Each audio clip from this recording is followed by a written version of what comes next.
இப்பதான் ஒரு பிள்ளைக்கு கழிப்பால் ஊத்தி சந்தோஷம். இந்த புள்ளைய கழிப்பால் ஊத்தி கொல்ல விட மாட்டேங்கிறேன் ஐயா. ஏய் டாடி, இதுக்கெல்லாம் நீங்க தான் உடந்தையா?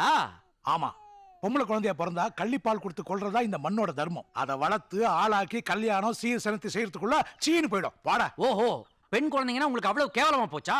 இந்த மாதிரி நமக்கு முன்னாடி இருந்தவங்க நினைச்சிருந்தாங்கன்னா நமக்கு ஒரு இந்திரா காந்தி, அன்னை தெரசா, கிரண் பேடி, ஏன் நம்ம பிரதமர் வாஜ்பாயே காலில் விழுந்து கும்பிட்டாரே மதுரை சின்ன பிள்ளை, இந்த மாதிரி பெண்மணிகள்லாம் கிடைச்சிருப்பாங்களா? அவ்வளவு ஏன் விஜயசாந்தி ஐபிஎஸ் கிடைச்சிருப்பாங்களா? சினிமா நடிகை உடரா ஒரு ஃப்ளோல வந்துருச்சு. ஏய், சும்மா இங்க வந்து காட்ட பண்ணாதடா. பொம்பளை குழந்தை பிறந்தா கள்ளிப்பால் கொடுக்கணும். அதுதான் இந்த பஞ்சாயத்து தீர்ப்பு. உங்க தீர்ப்புல தீய வைக்க மிஸ்டர் சூ. சாத்தப்பண்டா. நல்ல வேளை நீங்க முந்திக்கிட்டீங்க, இல்லாட்டி அசிங்கமா போயிருக்கும். கள்ளிப்பால் தானே, அந்த குழந்தைக்கு தாராளமா கொடுங்க. ஆனா அதுக்கு முன்னாடி இதே கிராமத்துல பிறந்த இன்னொரு பெண் குழந்தைக்கு கள்ளிப்பால் கொடுக்க மறந்துட்டாங்க. கொஞ்சம் லேட் ஆயிடுச்சு. அதுக்கு நான் இப்ப கொடுத்துடலாமா? தாராளமா கொடு.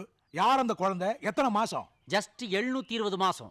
ஏய், அப்படின்னா அது 60 வயசு கழிவிடா. அதேதான், அது இதுதான். ஓய்வாடி பழைய கிளவி, ஓய்வாடி பழைய கிளவி.